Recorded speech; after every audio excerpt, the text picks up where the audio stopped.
they will want to put this up on a website, this discussion.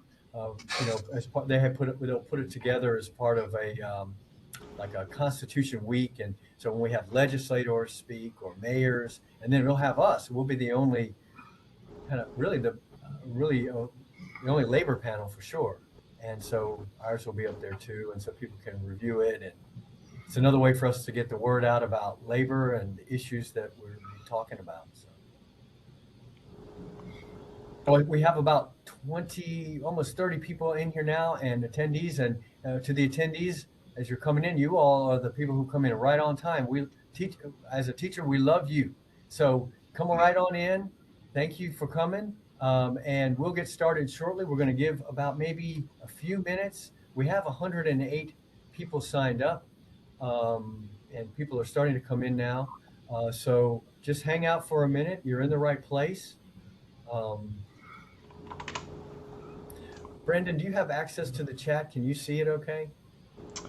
Yeah, I sure can. Okay.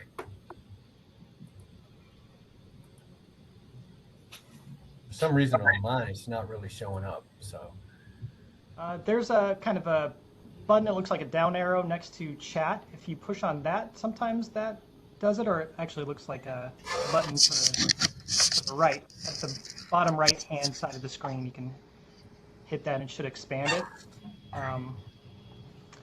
There's only one comment up there on the chat now, so, yeah, so that's all there would be to see.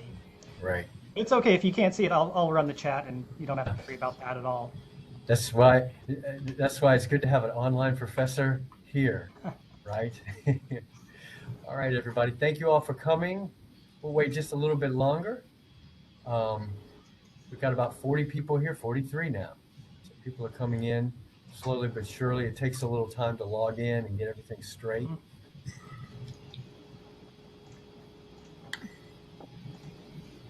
To our panelists, I love y'all's backgrounds. I wish I had a decent background. You know? She's getting the cameras out. She's going to push it back.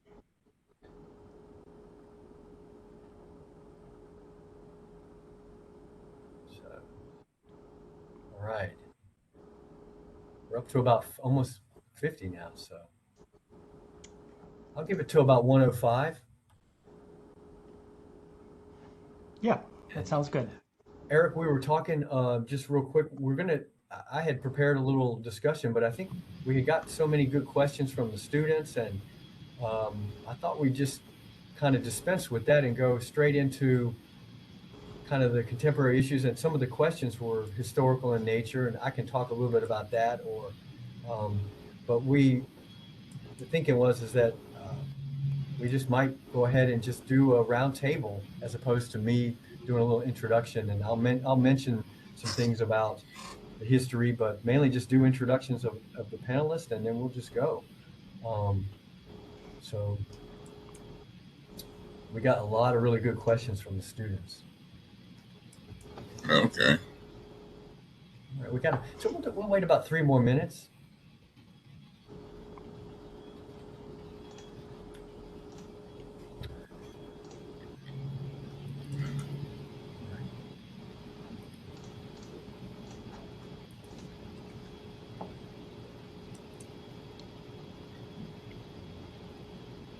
Wow, we have just a lot of people coming in. Back in the old days, when people would come in, it would make a sound like a boop boop. It's a little distracting, and also when they left too. Yeah. Yeah, it was kind of. They're like, what I say. People are leaving all of a sudden. This isn't going very well. Oh, it was horrible. So to the people that are coming in, you're in the right place. It's the Right to Organize New Developments with Organized Labor panel, and we're going to get started pretty soon here in a couple of minutes. So you're in the right place. Thank you all for coming. I know the weather looks really nice out. Earlier today at my campus, which is the Decatur campus, they were blasting reggae music out and having a voter registration drive as well. So it's the kind of day to listen to some reggae music, I think. I'm kind of glad they turned it down, though. I was a little worried. So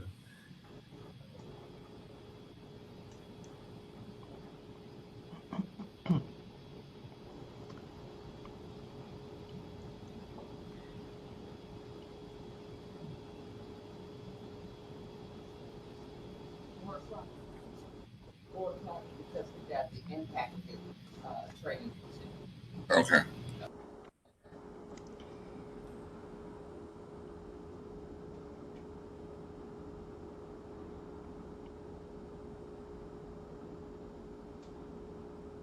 Okay, I think we're about ready to go. Is everybody ready? What do you think? Yeah, Everybody ready? let's do this. I see Eric is. I'll give my quick. Yeah, let me There lock he my is. door. Okay. We'll wait just a minute. Yeah, I locked mine and put up signs everywhere. Don't disturb. But you never know. I might have somebody who's lost running around. We got about 69 people in here. It looks like Very it's good. slowed down. Yeah. So Yep. Well, let me give my quick housekeeping spiel, sure, and then yeah, I'll turn it over to you, yeah, perfect. Professor Woodrum. All right. Hey, everybody. Thank you for being here. I'm going to hand it over to Professor Woodrum in just a second. I just wanted to go over a few basic housekeeping things, which I'm not sure why we call them housekeeping rules. This is clearly not a house, but just some general guidelines. Everybody's muted on entry. Nothing personal. It's just we want to minimize background noise and minimize echoes and that sort of thing. So we really want you guys to be able to ask questions of the panelists and interact and engage with the panelists. The best place to do that is going to be in the chat box. So at any time, feel free to type in your reactions, the questions that you have. There's also these reaction buttons at the bottom of the WebEx app that you can, if you are excited about an idea, really interested in something, feel free to hit those reaction buttons. We want to make this, interactive and have and give you a chance to engage with each other. So really excited for this panel, and I'm going to hand this over to Professor Woodrum. Thank you, Brandon. Thank you. Well, my name is Robert Woodrum, and I teach history at the Decatur and Clarkston campuses of Perimeter College of Georgia State University. I'd like to welcome everybody here today to our panel, which is a roundtable discussion, the right to organize, new developments with organized labor. It's a topic near and dear to my heart.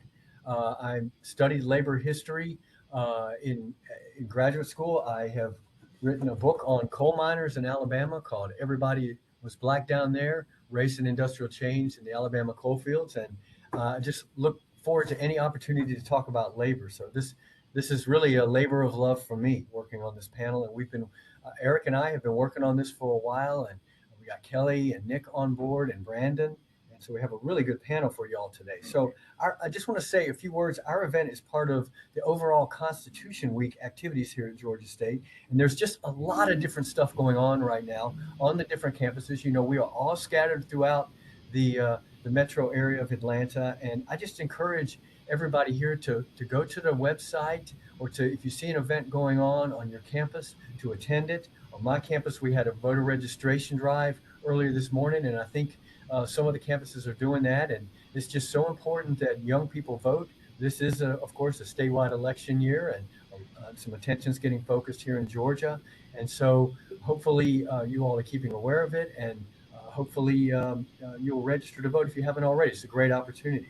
So without further ado, let me go ahead and introduce our panelists.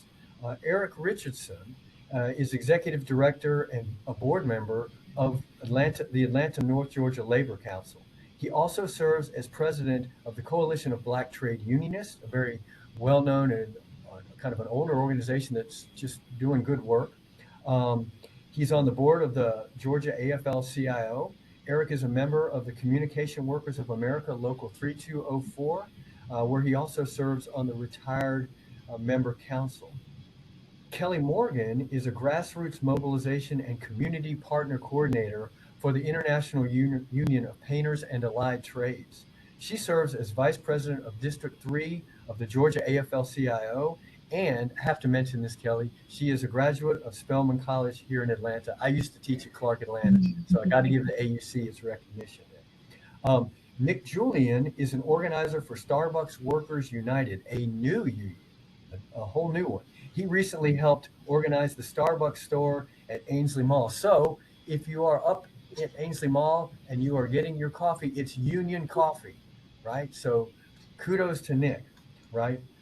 He's a shift supervisor there. Now, also in his other life, which is probably very small right now, being that union work is hard, Nick is a graduate student online at Louisiana State University in public administration. And finally, last but not least, of course, is Brandon Ward, who introduced our panel earlier, introduced this event. He's a senior lecturer of history at Perimeter College, where he teaches online courses, and where he's coming to us all the way from San Diego, California. So there you have it. He earned his doctorate at Purdue. He's the author of this book, Living Detroit, Environmental Activism in the Age of Urban Crisis. And in this book, since it's about Detroit, he has a whole chapter on the United Auto Workers Union, one of our great unions, great labor organizations, been around since the 1930s, and how they dealt with environmental issues. So really cutting edge scholarship by Brandon. It just came out on Routledge Press, which is a very prestigious press. Okay, time to begin the discussion. I'm going to be directing the questions. Brandon's going to monitor the chat as he talked about and chime in as needed. So we'll be working on this together. Now, our discussion today is going to be kind of open-ended. We want to focus on a couple of themes that we came up with over the last couple of months, really, that we've been working on this. And also, we got a lot of really great questions from people who registered. So the students mainly gave us some great questions, and we're going to integrate these two together to the extent that's possible. And then also at the end, Brandon, so if you have another question or something you want to comment on, just pop it into the chat. Brandon will pick up on it, and we'll have 15 minutes at the end for Q&A. This is Constitution Week, and to be completely honest with you, I was to write up a little historical overview of labor in the Constitution, but I couldn't find out much about it because labor is not really talked about in the document, actually, or in the amendments.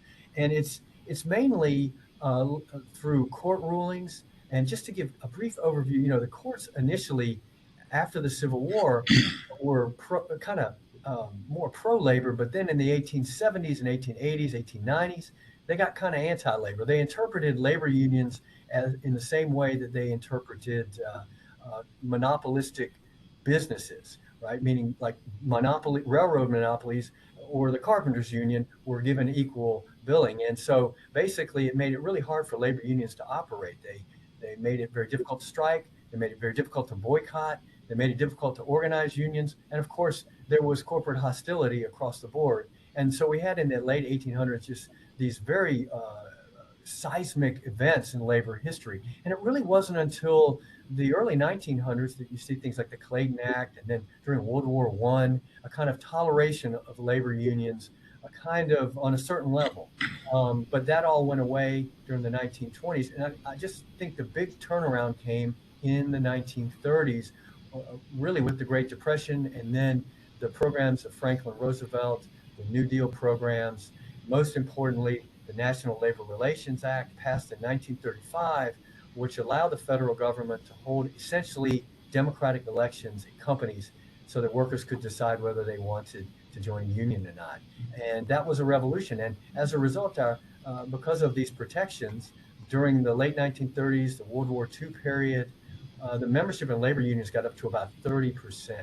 And then after the war, you had the passage of the Taft-Hartley Act, which was an anti-labor act that basically made it harder to strike, but also created the right to work laws so that states could pass these laws that kind of weakened unions. And we can talk a little bit more about that in the panel.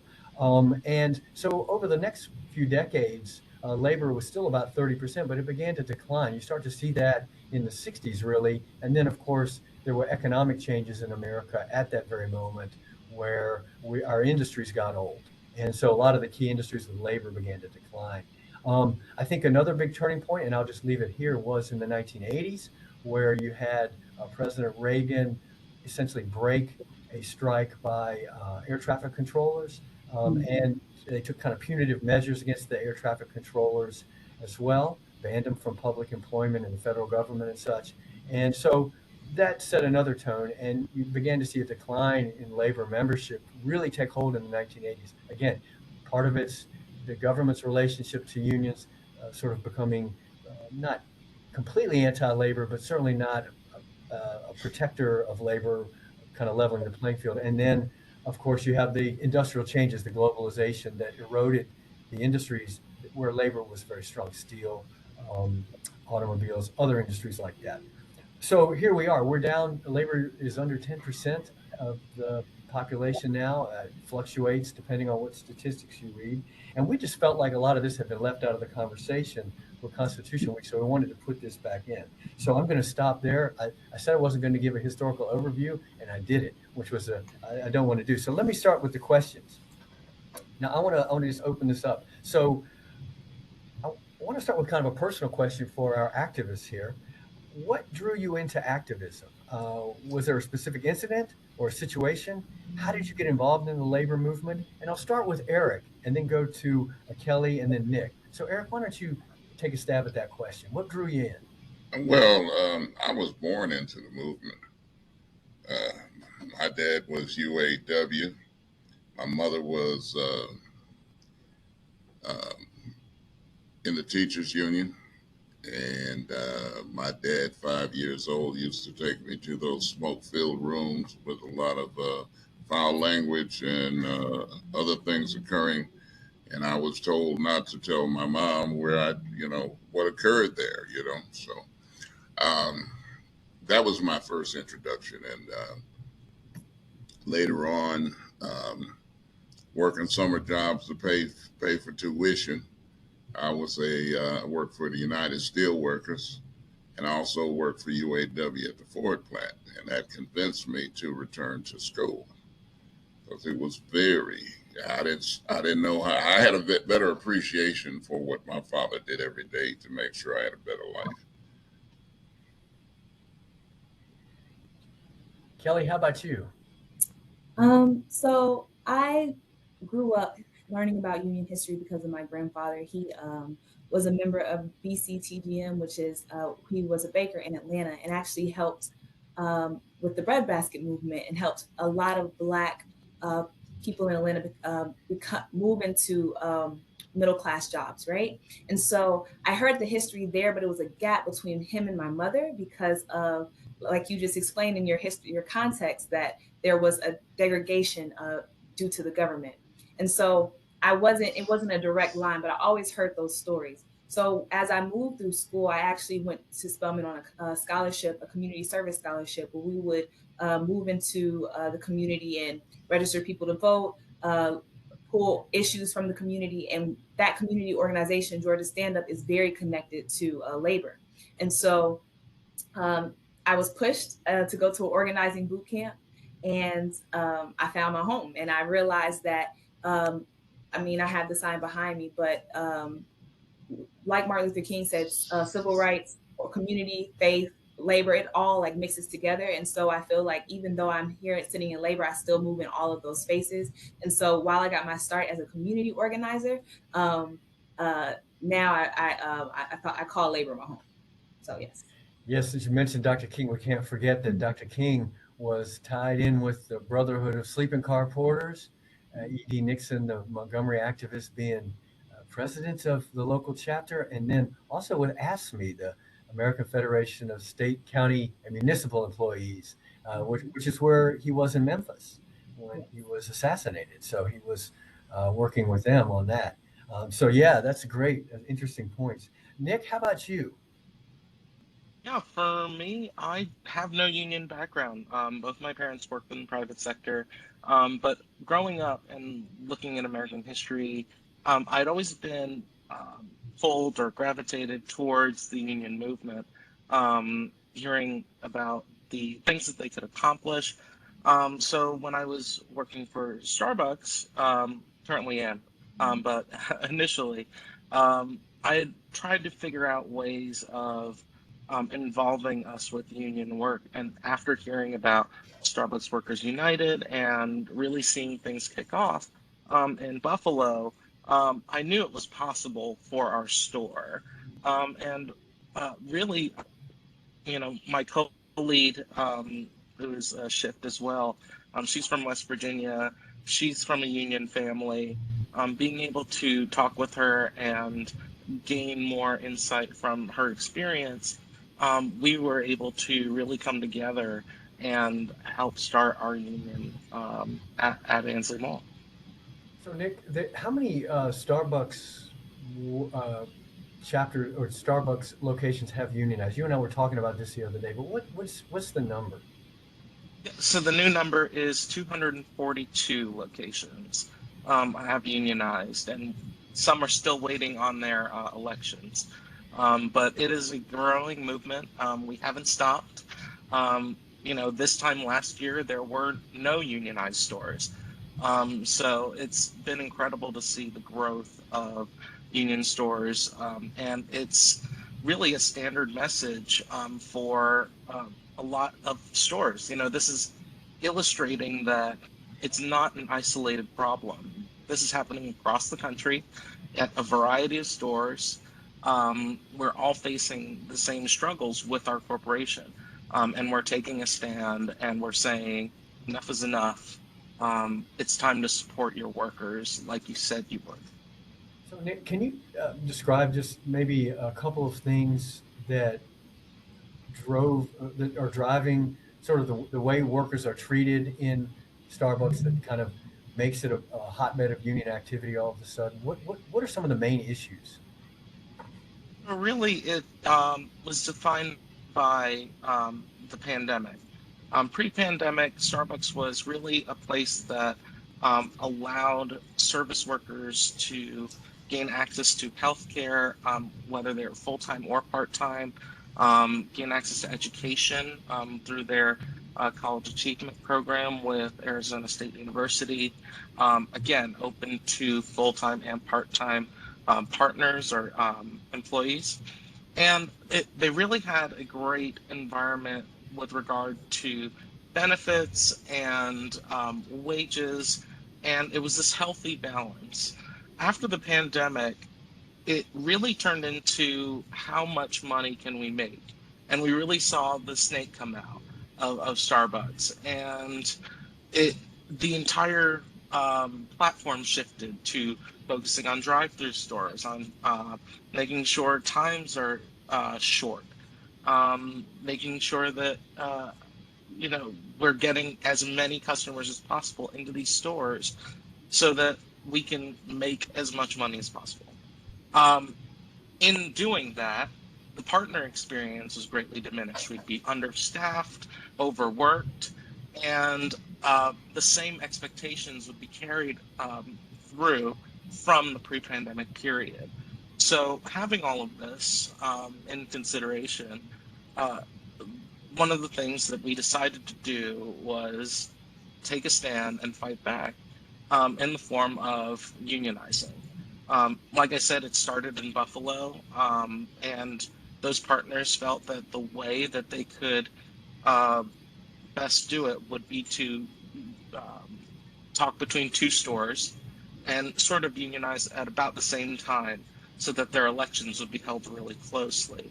Um, and it was an extension of support for both of those stores. So that's kind of how it started. And it's just been trying to figure out how we can best support our current partners and making sure that we can get a contract. We have 242 stores, but we also have zero contracts. Um, every time we approach Starbucks to come to the table, they refuse to come to the table.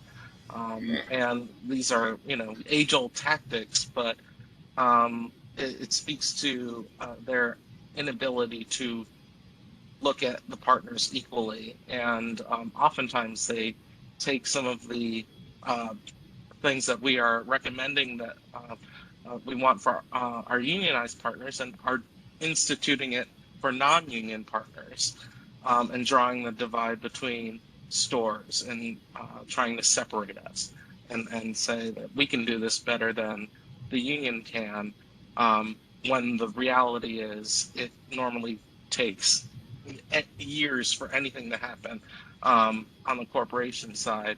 And we know that through a union and through a contract, we can make sure that our workers are protected, regardless of whether in the union or not.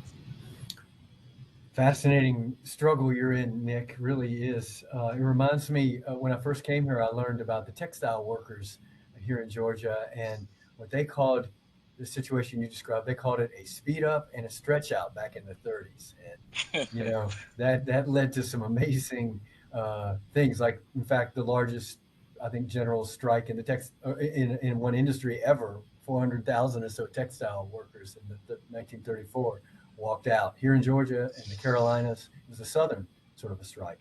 Well, let me move to another question.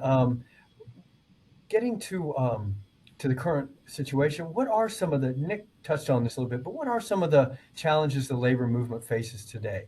What do you think in the South, in particular, unions face, and Georgia being a right to work state? What does that mean, and what challenges does it pose for unions? And I guess maybe we could start with Eric on that. Um, what do you think? Well, you know, difference between coming from a closed shop state of New York. Actually, I am from, well, I grew up in Buffalo. You go in for your job interview, you fill out the paperwork with human resources. They walk you over to the union shop steward, and he asks you a question. Uh, are you going to join the union? And your answer is either yes or no. If your answer is no, they walk you back to human resources. And the human resource person tells you, we'll keep your application on file and we'll call you at some time. If your answer is yes, you fill out that paperwork and they tell you what day you're going to start working. Um, it's mandatory. Okay. What I love about the South, people choose, despite right to work, to be in a union or to form a union. And that takes a particular type of dedication and understanding of the rights of workers.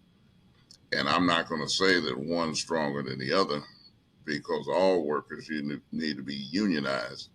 And we have to protect, pass the PRO Act. That's to protect the right to organize. Yeah, I know my hat's off to Nick, because what he's been able to do in organizing. Um, and these corporations, they have these captive meetings where they put so much pressure on those employees, threaten their jobs, make them promises that they're not going to keep until that election is over with. Then they take them away. So it is a real struggle in the South. However, with right to work, the other downfalls are this. If we are the sole negotiator for employees with a corporation, that means we have to represent every employee, whether they're union or not. Now, we do have to represent them because it's against the law for us not to. But I always used to tell my non-union brothers and sisters, and I still regard them as such, there is a difference between having Johnny Cochran represent you and a public defender. Because I know how much representation I have to give you. But I always give them that option first, to join the union before we go into that meeting. And if they decline, I respect their right. And I will go in there and ask the company to remove it from their records. And company says no, well, I'm sorry. We did the best we could. So right to work allows means that when in a closed shop situation, you're either strongly encouraged or kind of required to join the union. And in a right to work open shop situation, it's it's not a condition of employment. In other words, you get a job, you can choose to join the union or not. But in what you're describing, Eric, it sounds like uh, regardless, if a worker gets mad at their boss, they have a dispute, and there's this thing called a grievance procedure where they talk about it with a mediator. The union still has to carry the grievance. It still has to represent them, regardless of whether or not this person is actively paying dues or not, and With thus it's a yes, financial burden on the labor union because they have to represent workers basically getting something for free. Um, well, yeah, that is right to work. yeah. However, too, is it's I don't know how to put it. I'm searching for the words for it, but it's sad in a sense that people don't recognize the fact that management does not care about them.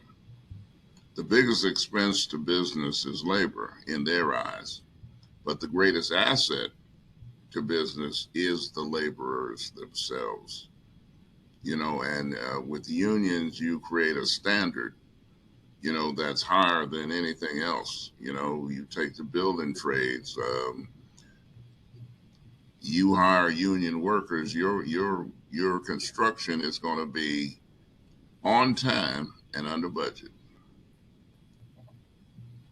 Now, non-union shops, usually within 3 to 5 years, they're calling us to correct the errors that were made, because of the safety of the construction.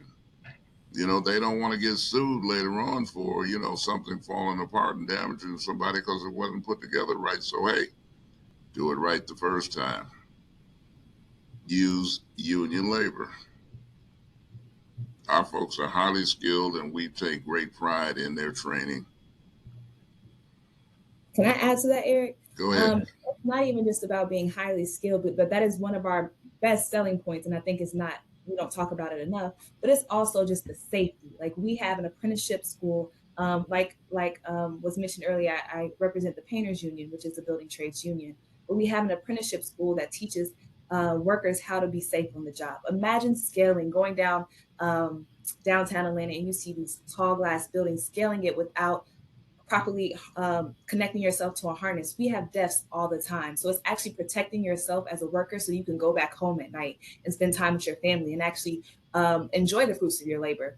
What we realize is that, yes, we do brag on the skills, but the majority of the non-union workers don't have skills to learn how to fall safely, right? Or how to connect their harness or how to protect themselves from certain fumes. And so it is that we want to sell ourselves to corporations as being highly skilled, but how do we protect the workers to make sure that they can go home at night? And then I will add I wanted to comment on right to work. Just the origins behind it is it was pushed to solidify in the Jim Crow South, because what happened was we had a anti-Semitic white supremacist Vance Muse, who was also a corporate lobbyist, who did not want Black men working with white women in these clothes shops and getting these protections. And so what he did was push forth right to work, and now we have it in 27 states. And in these states, we see that wages are less. Like I was taught, safety is horrible. Workplace conditions are horrible. And right now, there are in Tennessee, for example, there is a fight to put it into its constitution. In Alabama, they just solidified it in the constitution. But here in Georgia, we are a right to work state. So what we see is this effort to continue the slave labor and the slave wages that were received in the past and continue that legacy today. And so, as Eric mentioned, the PRO Act will be something that will eradicate right to work, but then also the effects of captive audience meetings that I know Nick experienced in making these companies come and negotiate a fair contract when elections are won. Because what we see is that you might win an NLRB election. However, these companies will stall so that you will never, ever come to that first collective bargaining agreement. And then as far as the building trades, I think a struggle here in the South that we deal with, and I saw it in the chat as far as a question, is the labor broker movement, specifically targeting vulnerable communities, the undocumented and immigrant communities, where they employ them as misclassified contractors, independent contractors. They're misclassifying them as independent contractors so that they can not pay on Social Security. They don't pay on workman's comp. They don't pay on employment taxes. And all of this burden falls on this employee, but then it also falls on us as taxpayers. So when we complain about our taxes being too high, it's because these companies are strategically moving themselves removing themselves from listing these employees as W-2 employees, right? And what that also does is creates a system of wage theft, like overtime and not paying them their actual taxes. So it's a system that we are seeing here in the South, but it's slowly moving to the rest of the country. And there's a saying like, if you don't organize the South, then the rest of the country will fall. So this is where we need, the South is very important. It's a crucifix to make sure that we push these organizing efforts forward, because the rest of the nation will see the effects of our rights being taken away if we don't.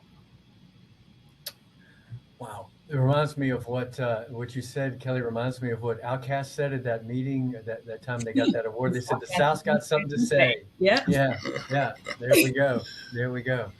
Well, Nick, how about you? What do you think about this right to work issue? How has it affected? Has the company used this with y'all much? Have they threatened you with it or anything? Or how's it impacted what you all are doing? They haven't really threatened us with regard to right to work. I know one of the focuses of bringing in new partners is, really stating like what Starbucks' position is.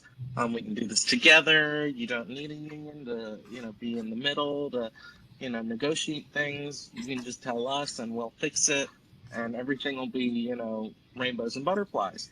But that's just not the case. We make sure to tell our baristas the whole story. There are some in our store who, voted no. But we won our election 11-3. It was a significant majority. But like was mentioned before, we're still in that waiting period of, this thing being dragged out, not being able to come to the bargaining table, not having a contract. So a lot of the things that we mention when we have newcomers in our store is we aren't under contract yet, but we're operating like a union, and that we're still building this thing. We have our local requests that we need to put into this contract. But because we haven't been able to sit down at the table, everything is sort of in theory and up in the air, and our store is in like a stasis because of unilateral changes not being a fair labor practice.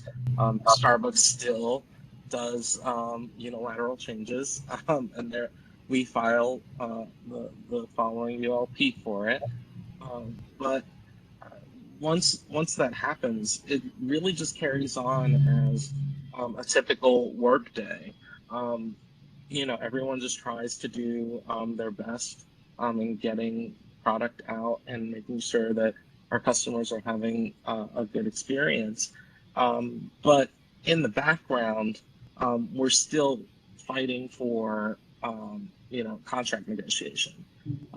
We're having to explain to baristas that they don't necessarily have to join this thing, but it's going to be to their benefit in the long run. But because we don't have that solid contract and that thing that we can hand to them and say, this is how working at our store is different from working at a non-union store.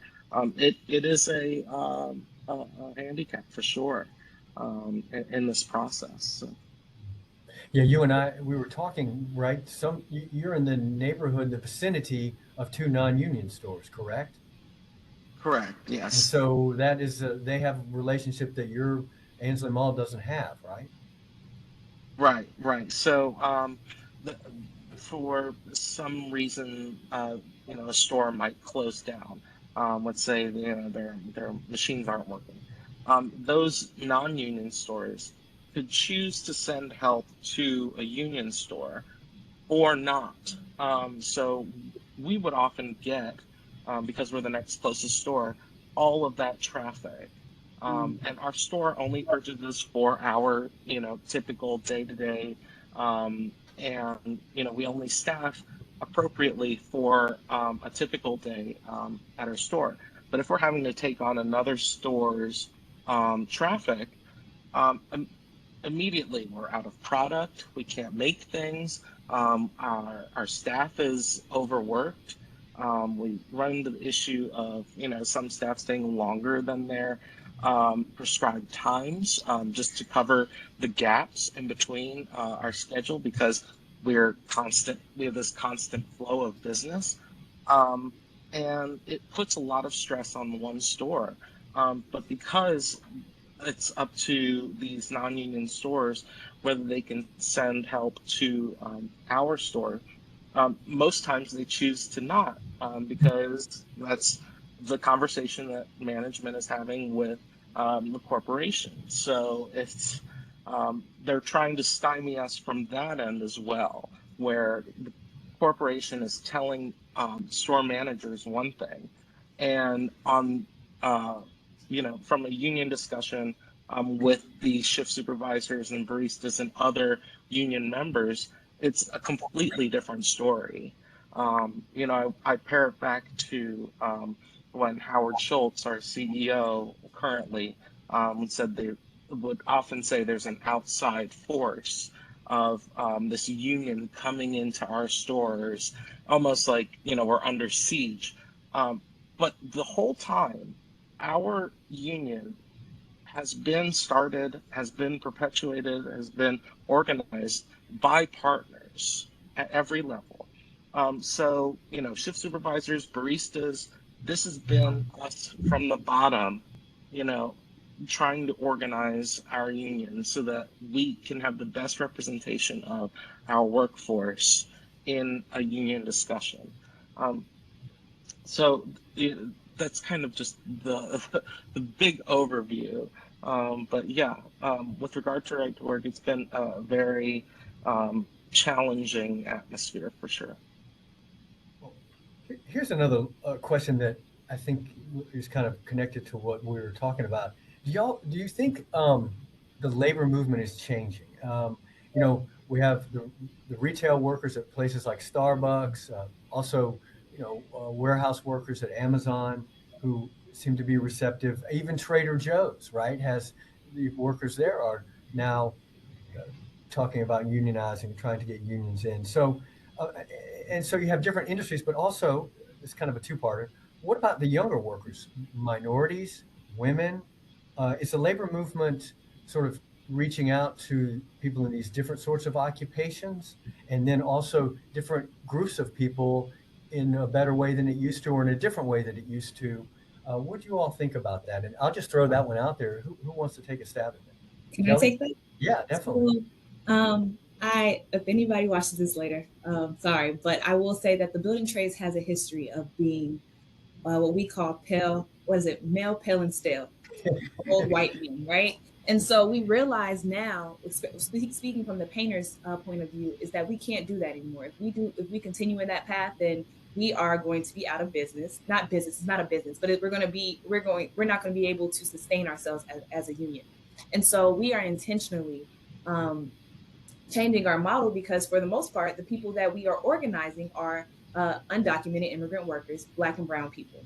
And we see a lot of women coming into the construction trades as well.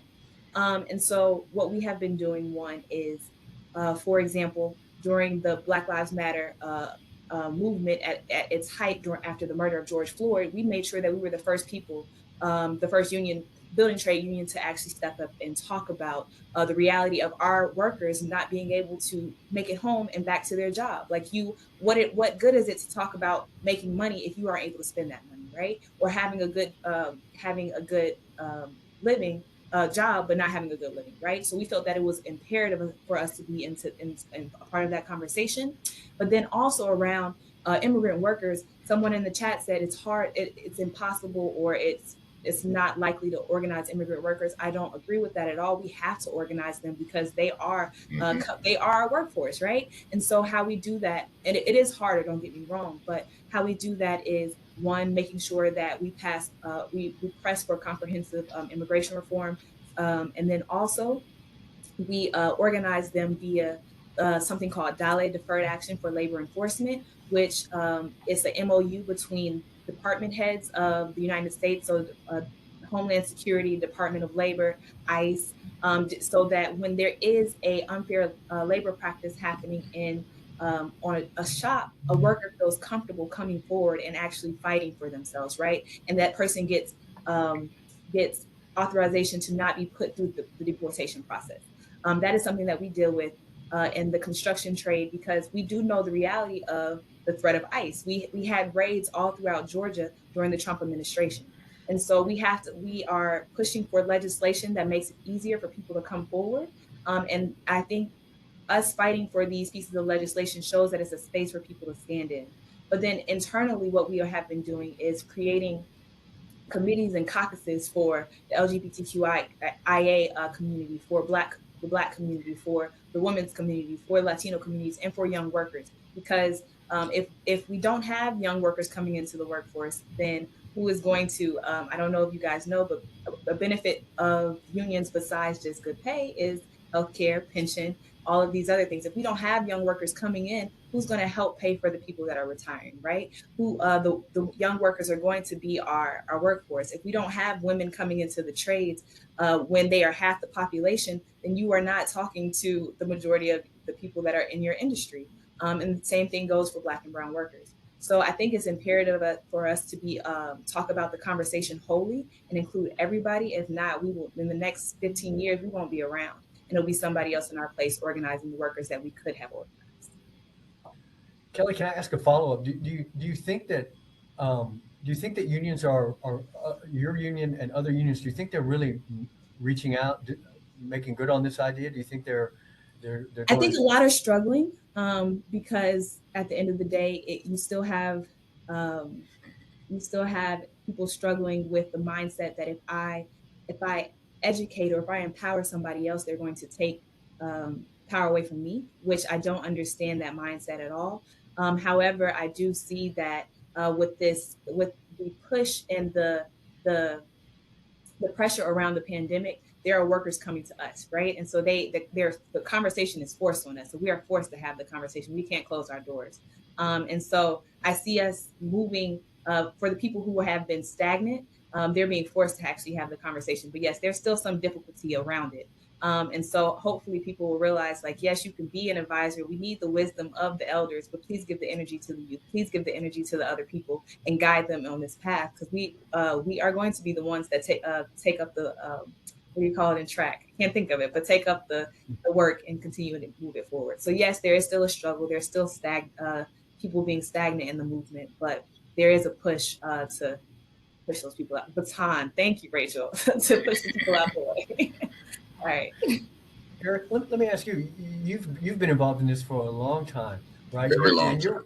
And you're with you're an officer in the Coalition of Black Trade Unionists, which was involved in this struggle going back to the '70s, right? And so what's your perspective on this? I mean, you do you see labor movement, young activists like Kelly?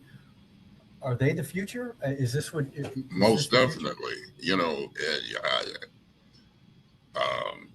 Kelly has so much potential in this movement. It's and I'm not ashamed to say it. I hope I don't embarrass her. But that's what we need.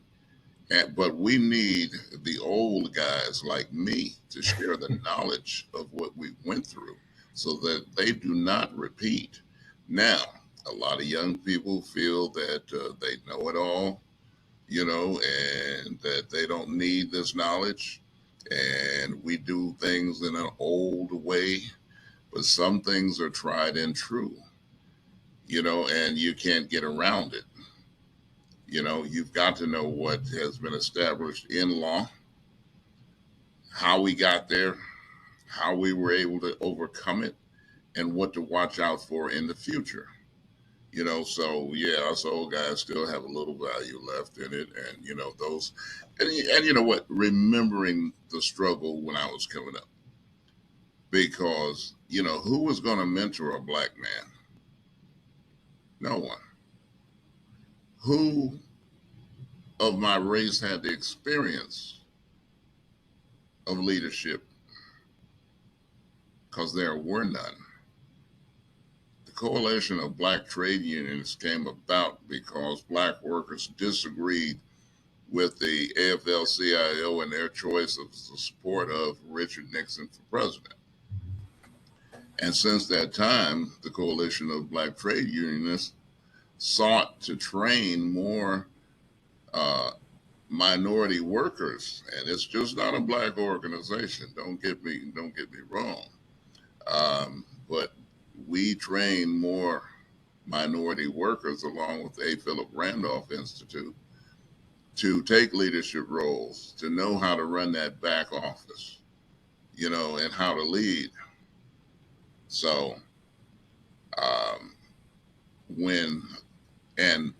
those organizations, we need a infusion of new and young talent in our organization so that they survive and move forward. And while we're still here, we can give the benefit of our wisdom and knowledge. And just because you're old doesn't mean you're wise, but you do have some experience. Important words there. Well, you know what, too, Robert? What? And here it is, folks. Pay very good attention to this one. A mind expanded by knowledge can never assume the same shape.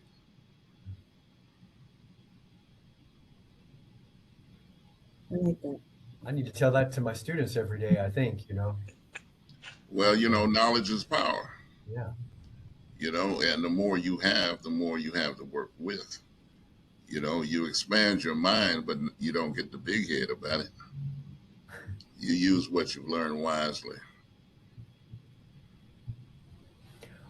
Well, Nick, you're involved in, your union is what, 6 months old? Not even that. What, 4 months old? Since the summer. What do you think of these issues? Are you at the struggle you're in? Is Starbucks Workers United involved in these types of struggles for racial justice and for gender issues and inclusion and all of this that we've been talking about? Are you all? Is that part of what you all are about? So our partners are our union. We have prided ourselves on being a diverse, intersectional community of employees. My co-lead is a Latina woman. I'm queer, Black, and Jewish, so we have a lot of intersections, and there are a lot of other leaders who are from the LGBTQI plus community, who are from the Black community, or from all of our neurodivergent communities, even. So we have those people in positions of influence, but we still. This is more of a societal problem, in my view. We still keep running into that wall of, minorities versus majority, and it's something that we have a focus on and are aware of, and in points where, in places where we can lift other voices, we definitely take the steps that we can to make sure that those voices are heard, because we are diverse. We have many people in different stages of life within our union, so we definitely go make the extra effort to lift their voices up. But I will say this on the elders in the union movement. Some of the best things that I've learned, being in a young union myself, is the tactics, the experiences, the stories, and whenever I hear those, it motivates me to know that the fights and the struggles are connected, regardless of the union that I might be in.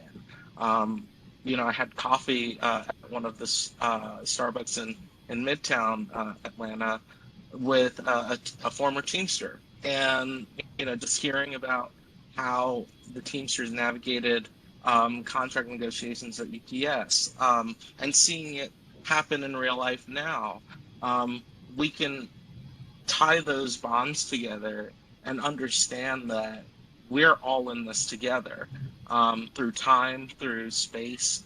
And that was a really big focus of the AFL-CIO's Labor Day event that I went to, was seeing all of the different unions and understanding that because we're one movement, we're in this together. We succeed and we fail together. When we can lift each other up, doing that makes a difference. I was at those Amazon walkouts, and in the early days, and them seeing my Workers United shirt helped them know that they had support in places that they didn't know existed, because it was a unified union movement. So that solidarity, yep, it's key. Solidarity is such an important, it's just a key concept, with the labor movement. Well, I'm looking at our time, and we have maybe 5 more minutes before we want to push into the questions from the chat and have Brandon kind of chime in and kind of run the show. But one of the things is actually something that Brendan asked, and something that Nick mentioned as well. What has changed things? There is more enthusiasm. I think the New York Times had an article, had a statistic that said union applications for union elections were up 50% in the early months of 2022. So there's this more enthusiasm for labor unions. What do you think has changed it? Is it going through COVID? Has that somehow has that been our Great Depression that changed the game in the 1930s and led to all these labor reforms? What is y'all's sense of things? What is driving all of this change? This where people seem more receptive to the idea of union representation. And I'll just open that up to anybody. I would say COVID was definitely something that exacerbated the interest in unions. One, somebody put in the chat that minimum wage here in Georgia is $5.15. I think they just moved it up to $7.25 federal wage recently. And so with you having to go to work, but your children are still at school, still at home, right? And so you have to pay for childcare that, I think in Georgia, it's like saying the average of $1,000 a month. Gas was so high.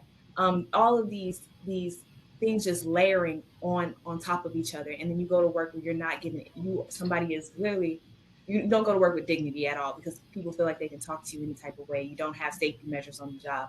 And then you don't have, on the case of Amazon, simple bathroom breaks, simple things that people should be given. On the construction sites, water in the hot sun in Georgia. We were treated as though we were expendable, right? They wanted to call us essential, but we were expendable. And so I feel like people were just like, hey, I'm not going to take this.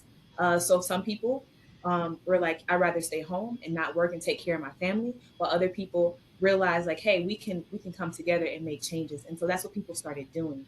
And people started realizing that collectively there's power, right? And so I think that it was definitely COVID. It was definitely the pandemic that pushed it forward, but it was the layering of all the other hits that people have been dealing with, from the wages not rising, from gas prices going up, and just the inflation in general. And so, and then also I would say our just the fall of our democracy and as well. I think that people see that unions are a place for democracy, and then we have an attack against our democracy in our voting place, and then in our workplace as well. So there's a fight in all of those spaces. Well, that is a great point. That's something in studying labor history, written a lot about it. Unions are a key institution in democracy.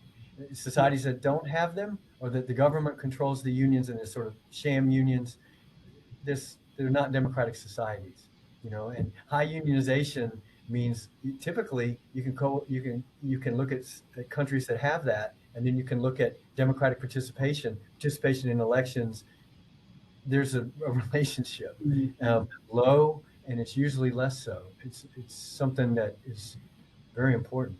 Well, Um, you know, also too is I think the pandemic gave people a lot of opportunity to reflect on their position in life. You know, and when they talked about a lot of workers not returning to work because they were getting a stimulus check, that's a bunch of bunk. People weren't going back to the misery Mhm. that they suffered at $2 an hour for wait staff, you know, and $5.10 for everybody else. You know what minimum wage is telling people? And I heard this from Chris Rock, and I laughed, but it was so on point. He said, minimum wage is like telling you that I would pay you less if I could, but it's the law. And what we ought to have is a living wage based on the region and the economy and the taxes. You know, what does it take to raise a family of two? You know, in this particular economy. I mean, you know, it only makes sense for the richest company in the world, allegedly, to take care of their folks because there's a lot of countries that have less that, you know, take care of their citizenry much better than we do. And then when we find it out, we go over there and destabilize their government. You know, I mean, I don't want to get all the way there, but yeah. I'm going to give you another example. I've spoken with the ambassador from Germany. Germany is very well unionized and partnership with the government. Actually, um, there was a telecom company that was owned by the German government and the union that was doing business here in the United States. And they couldn't understand why they were losing so many workers after they spent X amount of dollars training them. And it was simple. You know, you're in a right to work state. You're not organized. You won't, you know, you're not advocating for the unions to come in, and neither are, you know, the people in charge here. So if they don't like the way somebody looks or acts or talks, um, they fire them at will. So the answer is, you know, unionization. And then you won't lose so many folks after you've spent $40,000, $50,000 in training, and 2 weeks later they're off payroll. Unionization is the key for economy. It stabilizes.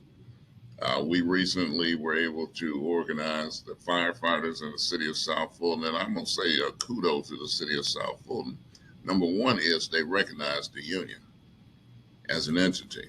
And according to law here in Georgia for firefighters, in order for them to collectively bargain, that city has to recognize them as a union. Once that was established, we were able, I mean, it wasn't easy, but we were able to get the very first collective bargaining agreement in the history of Georgia for those firefighters in South Fulton. Now, what that has done, it has stabilized the fire department where they don't have folks leaving for other counties because of higher pay, because the compensation is there in the benefits and the future retirement that they'll receive by staying with that unit. So in effect, we've got other municipalities that have firefighters. Their firefighters are joining that local Mm. because locals are regional.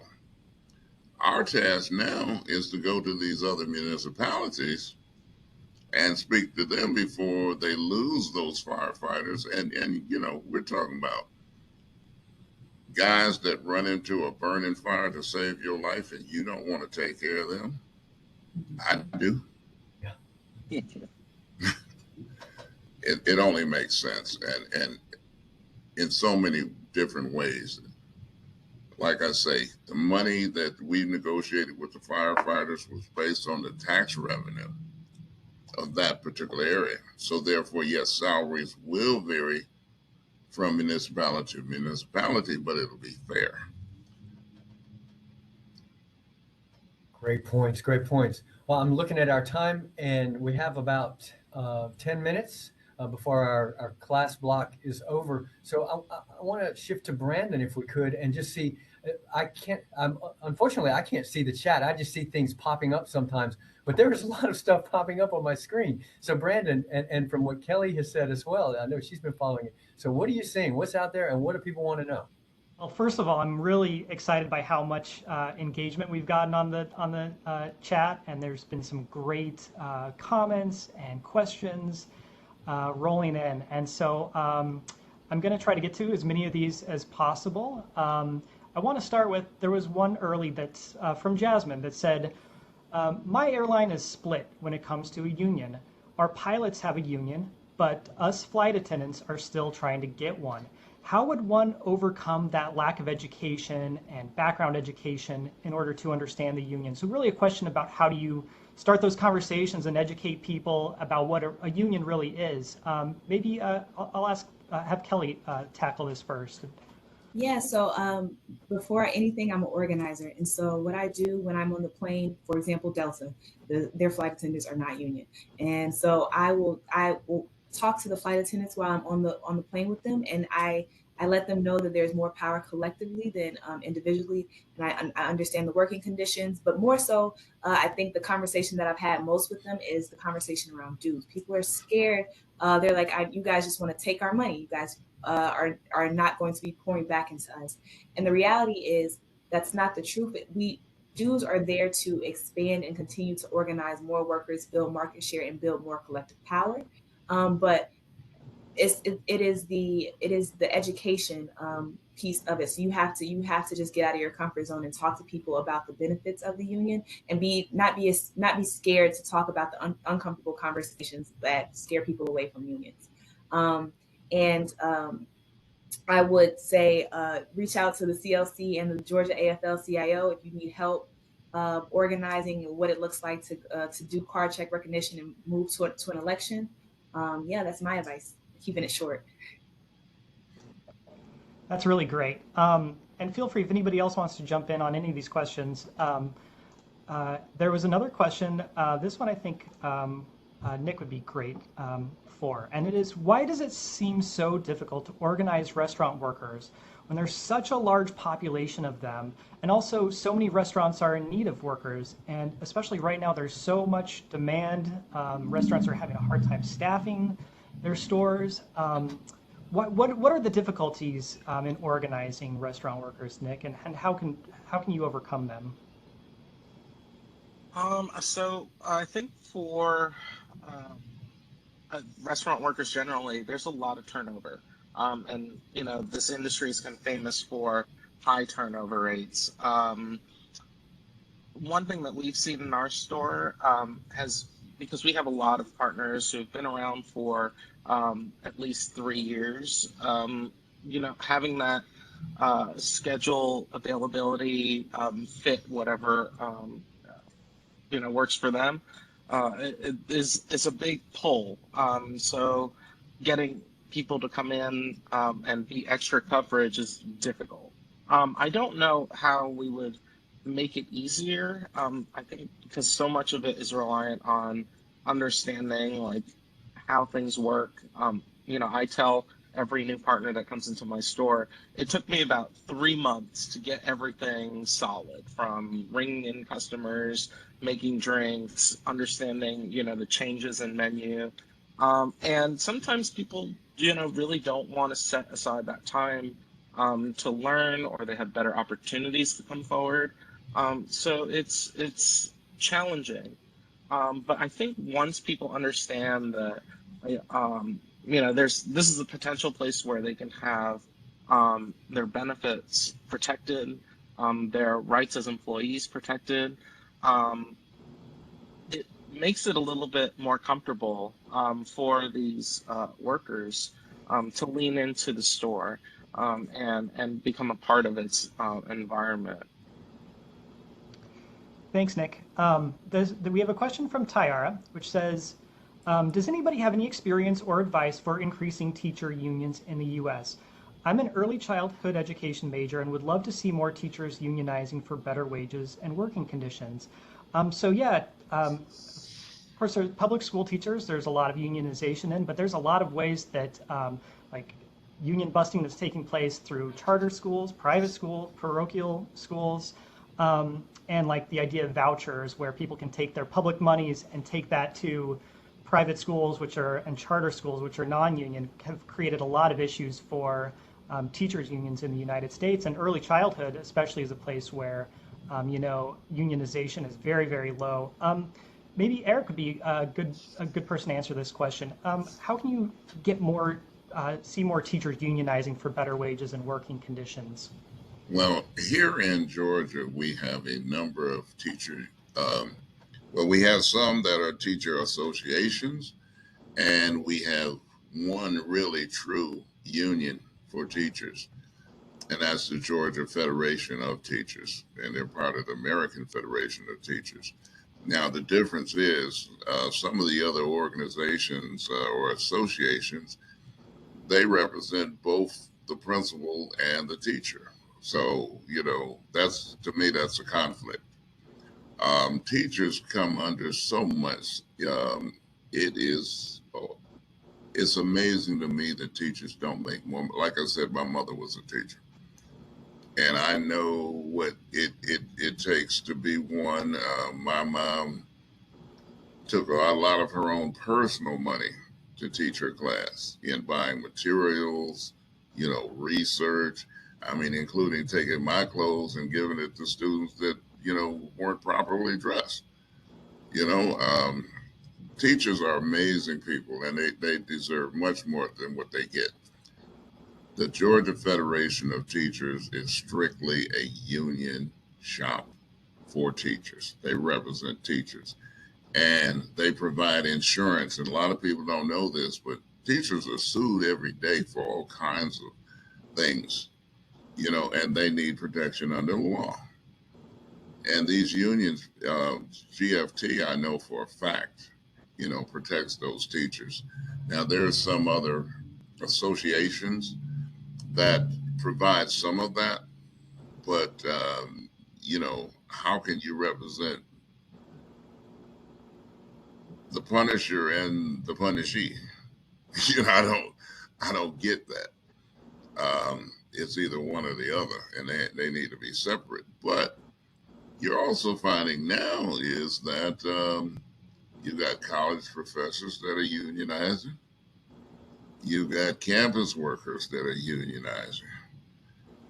There are so many things that have driven this union movement, but especially teachers. I mean, really, we need to get more information out about what teachers go through. And then when these legislators come up with these crazy uh, draconian laws of burning books or banning books, how do you expand your knowledge if you don't have the whole picture? If you're not looking at both sides of the coin, it's unfair. For them to, and you know what I found, because I am a lobbyist. Half those legislators are really uneducated. They're just there because they pop up with something in their little town, and Georgia has 159 different counties. And if you got the largest family, you win. So that doesn't say that these folks that are going there, um, I'll put it this way: the mall is open, but ain't nobody shopping. And one more thing I wanted to get to, kind of leaving us on a high note. What is one thing, and this is a question for everybody, but it has to be a really brief answer. What is one thing that you're seeing right now that gives you a lot of hope for the future of the labor movement? And I guess we can start with Nick, and then Kelly and Eric. Sure, for me, it's seeing even more stores unionize, seeing, uh, our bargaining team nationally starting to come together with our non-economic proposals, seeing all of the actions happening, at our various stores.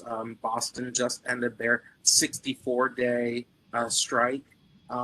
So it's been really great to see the capabilities of our union, and then just being able to um, be in partnership and solidarity with other unions.